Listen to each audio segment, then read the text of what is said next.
mission.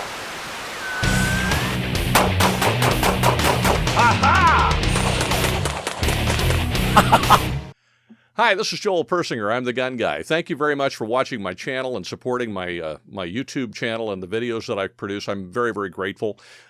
You have no idea how much I appreciate your support. I've got an interview today that we're going to do with Sam Paredes from Gun Owners of California. But before I get started, I want to give you one other way that you can support GunGuy TV without costing yourself one red cent. And that is during the holiday season, or frankly, any time of the year, if you're doing any shopping on Amazon, if you would first go through our Amazon link, that helps us a lot. It won't cost you any money, and it is an extra click or two. But what's nice about it is when you go through our link, Amazon sees that you found whatever you're buying through us, and they pay us a little commission. Doesn't sound like much, but it does help a lot. So what you're seeing on your screen right there is the link at the top of our website. You'll see the little yellow circle around it. That's where you're going. Just go to gunguy.tv or gunguytv.net, gunguytv.com. They'll all take you to the same place.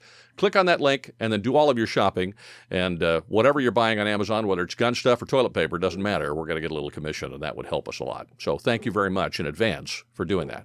Sam, thank you very much for coming on the show. I've been wanting you on the show forever. You finally did it. You're like a movie star. Thank you for being here. Joel, it really is an honor and a pleasure to be on with you, man.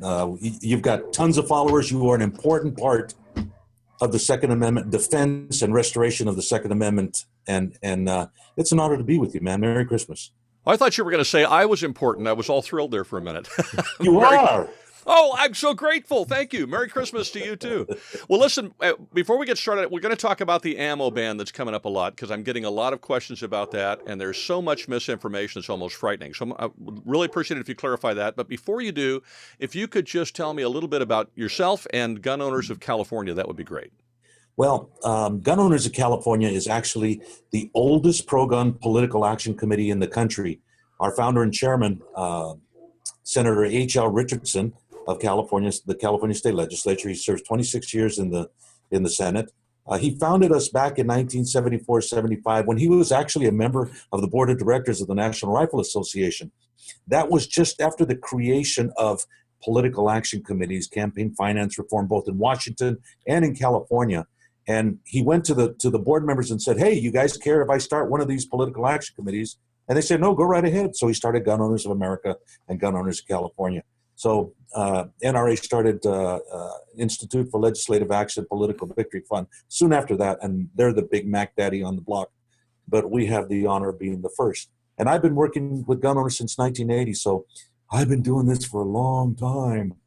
You're much older than you appear, apparently, so that's okay. I started in kindergarten, you know. We were just talking about this. You're a year older than I am. You certainly don't look it. I got to tell you, your wife is keeping you in good shape there. She's taking good care of you.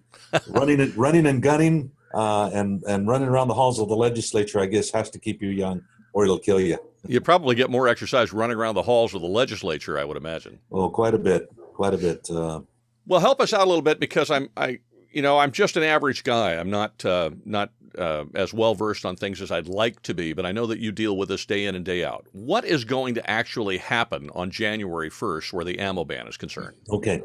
With regards to the ammunition ban, the ammo grab, as we called it during the initiative phase last year against Prop 63, beginning January 1st, you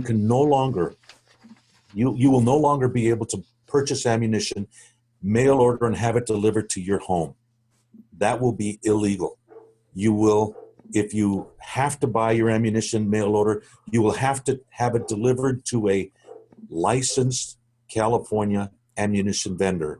And then you have to go in a face-to-face transaction, pick up the ammunition, pay a fee for them receiving it and for the ammunition coming into the state of California. So that's the first thing. The second thing is that it will no longer be legal for anybody to bring in ammunition by any other means. You cannot go to Las Vegas or to Phoenix or to Yuma or to Reno or to Klamath Falls and buy ammunition at a gun show and then bring it back with you into the state of California. That will be illegal. And if you don't believe that the Department of Justice won't have agents walking around the parking lots of gun shows in neighboring states and major firearms and ammunition vendors, I've got the secret to tell you, they're already there. They drive around. They look for people who arrive with California license plates. They follow them. They look to see if they buy anything that could be illegal in the state of California, and then they call ahead to the Highway Patrol or to other agents in California to have them stop and search your vehicle and charge you with a crime if you have brought in illegal magazines, and if you bring in illegal ammunition. You can bet your sweet pippy that they will be very active doing that. If you buy ammunition here in California and you go outside of the state of California to go hunting or shoot in a competition event, you better be careful about when you bring that ammunition back, because you will probably be asked, did that ammunition come out of California, and how do we know that you're telling the truth? So some sort of indication. If you're a hand loader, that's going to be a challenge. First of all, hand loaders are totally unaffected by this law. You can buy bullets, primers, cases, powder, and have it delivered to your home, no problem at all. And you can take it outside of the state and bring it back into the state, no problem.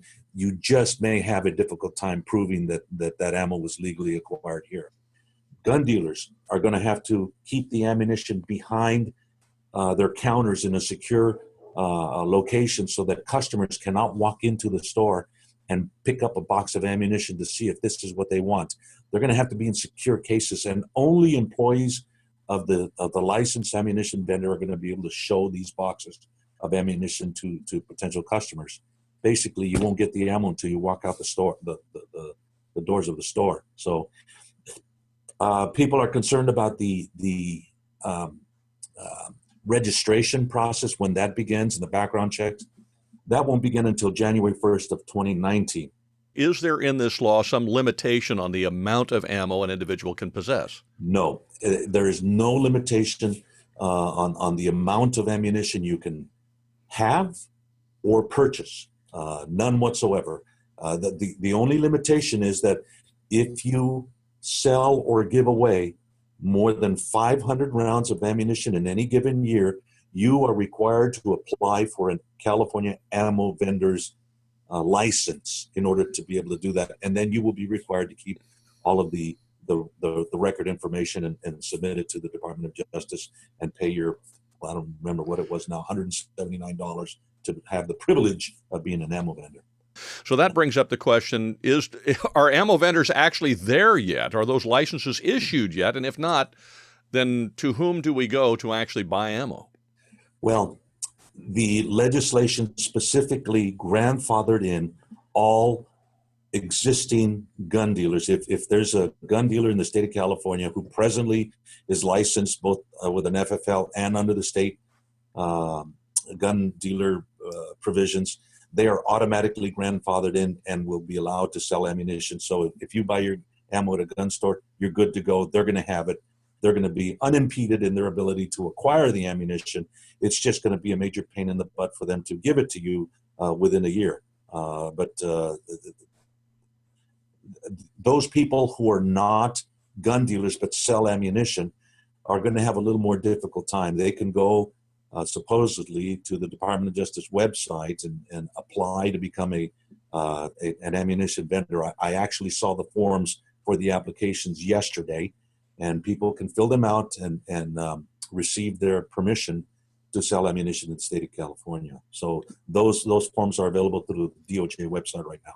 Now, I deal with the state of California all the time because I own a training company that trains security guards throughout the state. We have about 16,000 students. So anytime I'm dealing with the Bureau of Security and Investigative Services, I feel like I'm dealing with a branch of the DMV. And I'm not sure whether that's going to continue to be the case, but it strikes me that this whole ammo vendor process may be somewhat similar, and I'm wondering what your thoughts are on that. Imagine this. Over the last 5 or 6 years, Californians have purchased nearly or over 1 million guns every year here in the Golden State, even with all of the crazy laws that we have. The average new gun owner buys 2 boxes of ammunition. That's 2 million boxes, transactions, sales of ammunition for each one of those, for the 1 million guns sold. You add that to the 40 million guns that are legally possessed by Californians who purchase on an average a box of ammunition a year, you're looking at $50 million transactions a year. That dwarfs what they do at the DMV. Can you imagine what that database is going to be, and how cumbersome it's going to be to operate, and especially on Black Friday when people buy and those numbers will skyrocket. You can rest assured that the system will come crashing down. We already see them having trouble with the dealer record of sales system that regularly crashes on busy days. So much of this seems like, look, there are, I hate to get long-winded with my question here, but there's some misunderstandings of the registration of firearms in the state of California, in the sense that, yes, as of now and as of a couple of years ago or whatever, if you buy a firearm from a licensed dealer, it is essentially registered, where before it was not. Correct. However, what people, and I've had people on YouTube, well, all guns in California are registered. No, that's not true. First of all, we went through, for many, many, many, many decades where nothing was registered. And then we've had decades where handguns were registered when you purchased them. And then only until very recently were long arms even registered. Yes, do the dealers keep those records for 20 years? Sure, but going and finding, I mean, that's a Herculean task. It's not like, the television where they get on a little device and pull up all your information. That doesn't even count the folks who move into California and don't know that they're supposed to let the state of California know that they brought firearms with them. Mm-hmm. And I would venture to say that even the ones that know, in actual practice, the vast majority of people that move into the state and bring firearms do not tell the government that they have them. Let's just face it. That's the reality of it. Then you got folks who inherit guns from somebody who passed away in another state. There are so many guns in this state that the government doesn't know exist that it boggles the mind. So I look at this whole ammo thing and I see backdoor registration. Because if they didn't know that I had a .357 Magnum before that I inherited from my grandfather, when I start buying ammunition for a .357 Magnum, that's going to give them a clue, isn't it? Absolutely. As a matter of fact, Department of Justice instructors who have been training law enforcement groups with regards to the new and upcoming laws and regulations with ammunition and magazines and assault weapons have alluded to that fact to law enforcement people that, hey, they're going to be watching. And if they check on the automated firearm system, they call it AFIS. If somebody has a 22, a 45, and a 223, why are they buying so much .357 or .308? And we don't have records of them owning guns in those calibers. It's going to cause a fishing expedition like nothing we have ever seen. And Joel, I know you understand that the vast majority of those unregistered guns in California, which constitutes a majority of the guns in California, are legal. It's totally legal to have an unregistered gun if you had the gun prior to the registration requirements and you haven't transferred it or purchased it from somebody after the implementation of the private party transfer rule. So in reality, the vast majority of guns owned in California are unregistered. I just keep seeing this happen, and I realize that constitutionally, the state of California cannot take all of our firearms away, so they just make them non-functional by regulating them to death, and then they're starving us to death where ammunition is concerned. Joel, it gets even worse than that. Beginning on January 1st of 2019, the only people that will be able to buy ammunition are those people who appear on the AFIS list. That means that since 1992 or 1996, they have actually purchased a firearm and had a dealer record of sales so that they are on the database of the California Department of Justice showing that they have purchased a gun. That's going to qualify as their background check. Now, for all of the people who have not purchased a gun since that time but have multiple guns, they will have no ability to go to a gun store and buy ammunition, because when they try to buy it and they try to see if they've got if they're on the AFIS list, they don't appear. Or how about visitors to California who are legally allowed to buy ammunition, come to California, they can't bring their ammo, so they want to buy it here. They're totally legal, but there's no mechanism in place under the law for them to be able to buy that ammunition. They are choking us through regulation. Just as you said, if you can't get the gun, get the ammunition, get the magazines. There are a couple of major questions I get all the time regarding the loopholes. Every law has loopholes, and this one certainly does too. And so let me look at a couple of the questions I've gotten. And I've got 50 of them, but we're not going to do that many. We'll be here all day. But we're going to do some of the big ones. One is a lot of people have brought up the Curio and Relic FFL plus California's COE issue, Certificate of Eligibility, in case you don't know what that, I know you know what that is. Yes. And I've in looking at the statute, which, to put it mildly, I'm not an attorney, and you got to speak legalese to know what it says, but it seems to me that if you have a Curio and Relic FFL and a California COE, it exempts you from something, but I can't figure out what. Can you clarify that? It exempts you from the prohibition of receiving ammunition via mail order and having it delivered to your location.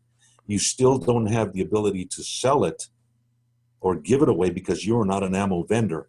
The only thing it does is it allows you to purchase ammunition mail order and have it delivered to your home. And that is it. Now, there aren't that many licensed Curio and Relic dealers in the state of California. Certainly not as many as there are FFL dealers, but they will be able to buy ammunition and have it delivered. Now, I've had a few people mention to me that they've gone to their local gun store recently to ask them if they would receive ammo if they ordered it. So if John Jones decides to order ammunition, have it sent to ABC Gun Store, would they be willing to do that? I've had a number of people tell me their local FFL has said, no, we're not going to do that. We don't make any money doing it. We'll just sell it to you here at the store. Do you foresee that being a problem? It's going to be a really big problem because I believe that the Department of Justice is going to make a regulation that requires dealers to accept ammunition for people and allows them to charge a fee. I believe the fee is $5, and they can also charge a storage fee if they are not there to collect the ammunition the day that the ammunition arrives. They will have to go through all of the paperwork, which is about the same amount of paperwork that you have to go through when you buy a gun. So it's very time consuming and involved. Dealers, be careful what you say and what you tell your customers, because the Department of Justice wants all dealers to be involved in this shipping and mandatory receiving and delivering of the ammunition. Just like right now, they require all dealers to do private party transfers. Nobody can totally deny the conduction of private party transfers. They have to do it. Now, some can do it during certain days of the week, but you have to do it. So DOJ is not going to let dealers get away with not doing these transfers. So here's some other potential loopholes people have mentioned. Mm-hmm. It apparently, as you said, it is not legal for a California resident to go to another neighboring state or out of state, purchase ammunition, and bring it into the state. But it appears not to limit out of state residents from bringing ammo into the state.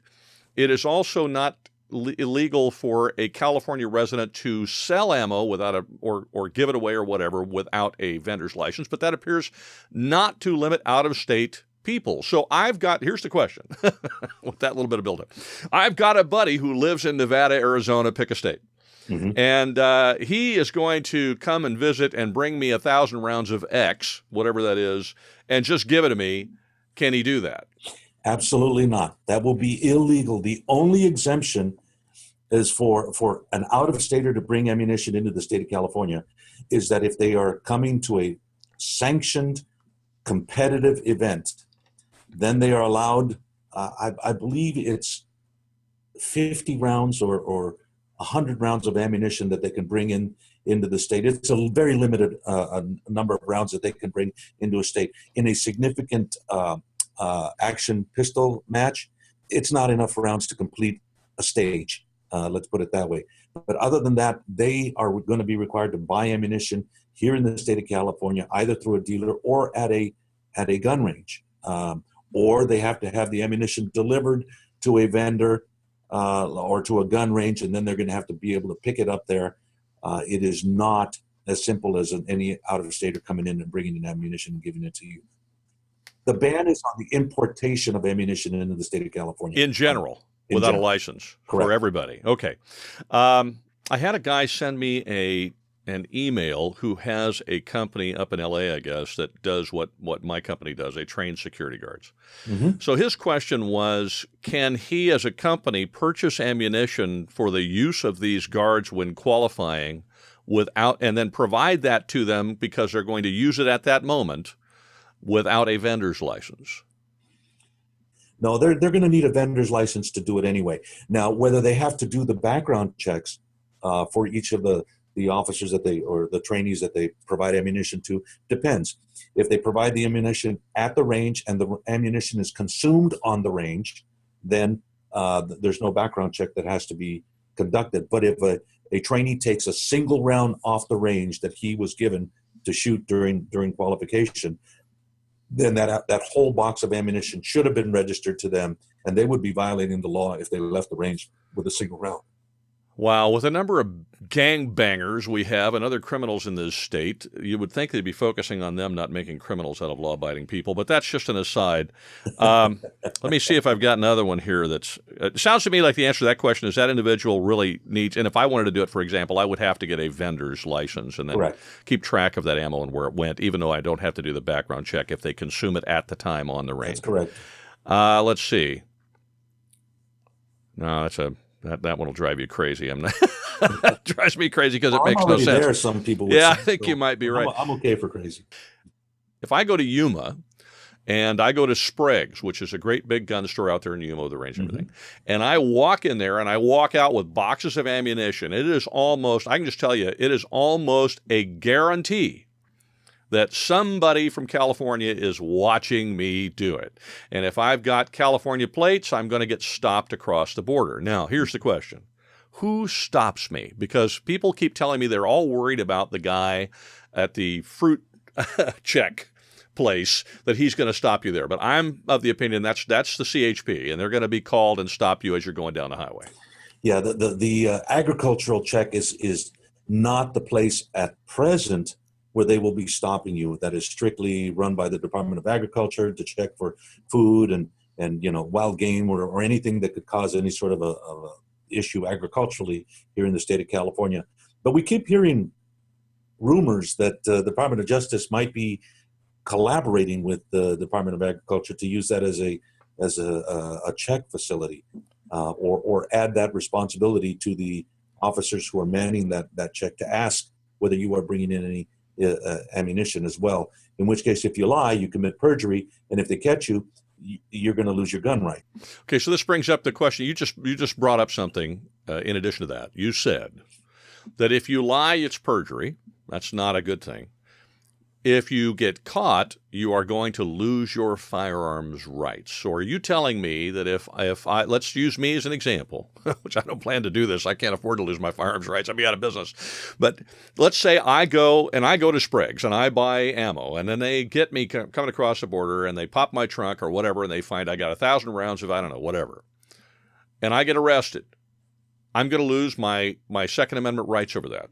Well, at first, you will be losing their infractions and misdemeanors, but depending on which, we have to take a step back here. Of course, here in California, we're crazy. We have an initiative, Prop 63, that was passed with its own set of rules and regulations and laws and procedures and penalties. Then we had Gunmageddon, which was a package of bills passed by the legislature, which had different rules and regulations that affect our Second Amendment rights. Depending on which one of the rules they apply, we may be charged just with a misdemeanor with cumulative penalties. They're $500 the first time, or $250, $100 the first time, $500, and then $1,000 for every other violation. Now, that could be for every box of ammunition. The first one is $100, the second one's $500, the next one is $1,000, and then $1,000 for every box after that. And then there are other provisions that have cumulative impacts that ultimately will rise to a level of a misdemeanor that could potentially lose your gun rights, the way we're going here in the state of California. You commit perjury, it's a felony. you lose your gun rights with any felony, period.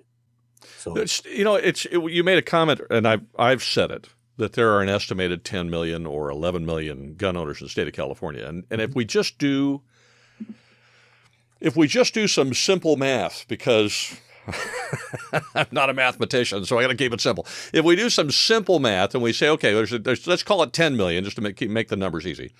And let's say that half of those, roughly, are people that bought a gun who never really wanted one before, but they got one now, or they inherited it or whatever. They got a 22 somewhere in the attic they never shoot. So they're really not Second Amendment people.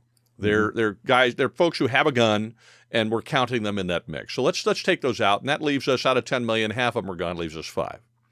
Let's say out of that 5 million, that half of those are, they like to shoot and they like to do those things, but they're not politically involved. They're the people that Mike Dice finds at the beach and asks them some idiotic question like, how do they feel about the fact that somebody like John Wayne is running for president? And they'll get all upset and not realize that the guy died 30 years ago.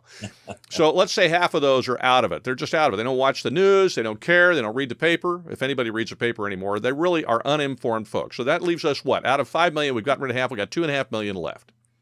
Let's say out of that 2.5 million, roughly 1.5 million of them are, they complain on the internet, and they'll whine and jump up and down and scream among their friends while they're drinking beer around the campfire, but they're not going to get involved because they'll say, well, I'm not going to join this organization or that organization or do any of this because they never do anything anyway.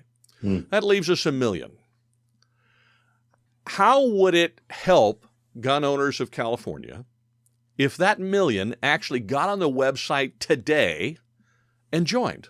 How would you use that additional membership? What would you do with it? Because I hear join a lot. And by the way, if you have a life membership available, I intend to be a life member of Gun Owners of California by the end of this coming year.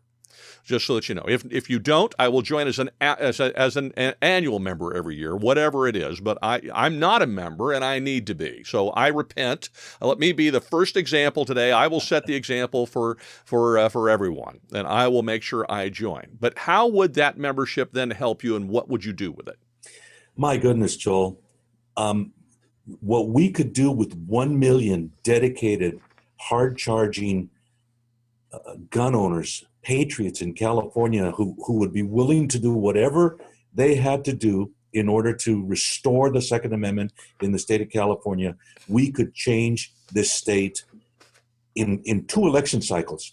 Number one, it would give us the ability to participate in campaigns for state Senate and state assembly where we have no ability to do so now. The numbers, I'm not a mathematician either, but the numbers don't look good for us in many races unless you have an army of volunteers who are willing to work and spread the truth and work diligently in elections. 1 million communications to the state legislature on a given bill that they are considering, some anti-gun piece of legislation, would shake the halls like a leaf. It would be an incredible impact in the state of California. If we took out of the 1 million people and were able to get 100,000 of them to show up in the legislature on a weekday when the legislature is in session and go and visit their own legislators and tell them, we're not putting up with this anymore. We want you to restore the Second Amendment in the state of California, or we're going to be working actively in campaigns to change the makeup of the legislature. The impact would be incredible. It would give us the resources that we need to file more lawsuits and more friend of the court briefs that are incredibly important, which is where we are finding many of our victories are through the court system. And that is a costly thing. The filing of a single lawsuit is anywhere from $50,000 to $150,000.